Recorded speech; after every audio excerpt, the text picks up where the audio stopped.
మత్తయి సువార్త 21 అధ్యాయంలో 1 నుండి 21 వాక్యాలు చూసుకుని ఉంటే మీరు అక్కడ యేసు ప్రభు శిష్యుల్ని ఒక గ్రామానికి వెళ్ళి అక్కడ ఒక గాడిద కట్టబడి ఉంటుంది. మీరు 3వ వాక్యం చూసుకున్నట్లయితే ఆ గాడిదను విడిపించి నా దగ్గరికి తీసుకురమ్మని అంటాడు.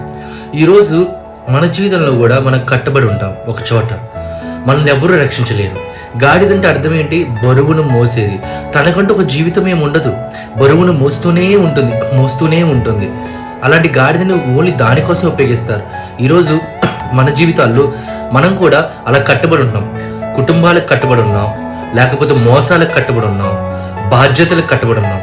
మనం కష్టపడుతున్నా కానీ మనకి యేసుప్రభు ఎవరో కనపడకుండా ఉండేలాగా మన జీవితం అంతా ప్రయాసతో కష్టపడి ఉంది.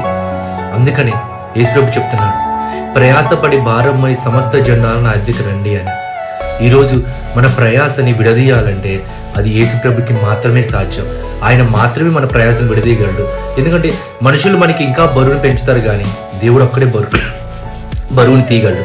అలాంటి బరువుని ఈరోజు యేసుప్రభు తీయమని చెప్తున్నాడు. మన కోసం శిష్యులను పంపిస్తున్నాడు. శిష్యులు అంటే అది మన స్నేహితుల రూపంలో కావచ్చు, మన తల్లిదండ్రుల రూపంలో కావచ్చు, పాస్టర్ రూపంలో కావచ్చు, మిషనరీ రూపంలో కావచ్చు, ఇంకెవరి రూపంలో అయినా కావచ్చు.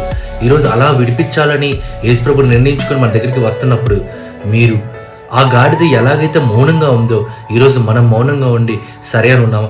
కొంతమంది విడదీసుకోవడానికి ఇష్టపడరు, రెంకెలేస్తూ ఉంటారు, వద్దు నేను ఇక్కడే ఉంటాను. విడదీయడానికి మన దగ్గరికి వచ్చినా కానీ మనం తెలుసుకోలేకుండా అక్కడే ఉండాలనుకుంటాం, ఆ పాపంలోనే పడి చనిపోవాలనుకుంటాం, అక్కడే ఉండిపోయి ఇంకా అలాగే కట్టుకొని జీవితాంతం ఆ ఒక్క ఊబిలోనే ఉండాలనుకుంటాం. ఈరోజు యేసుప్రభు వస్తున్నాడు.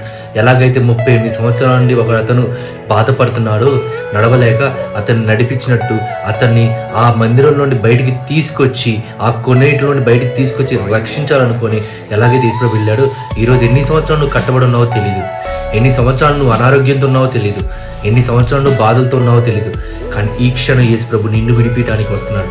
ఈ వాక్యం, ఈ మాట నిన్ను విడిపించడానికేనేమో, లేకపోతే సంఘాలు, వాక్యాలు ఇంకా ఎన్నో ఉన్నాయి, కానీ మీరు తెలుసుకోలేకపోతున్నారు. ఒకవేళ తెలుసుకోలేకపోతే ఇదే సరైన సమయం. తెలుసుకొని విడిపించడానికి వచ్చినప్పుడు మీరు మౌనంగా విడిపింపబడండి. పాపం నుండి విడిపించి దేవుని రాజ్యంలోకి ఆయన కుమారుడిగా, కుమార్తెగా నిలవబడండి.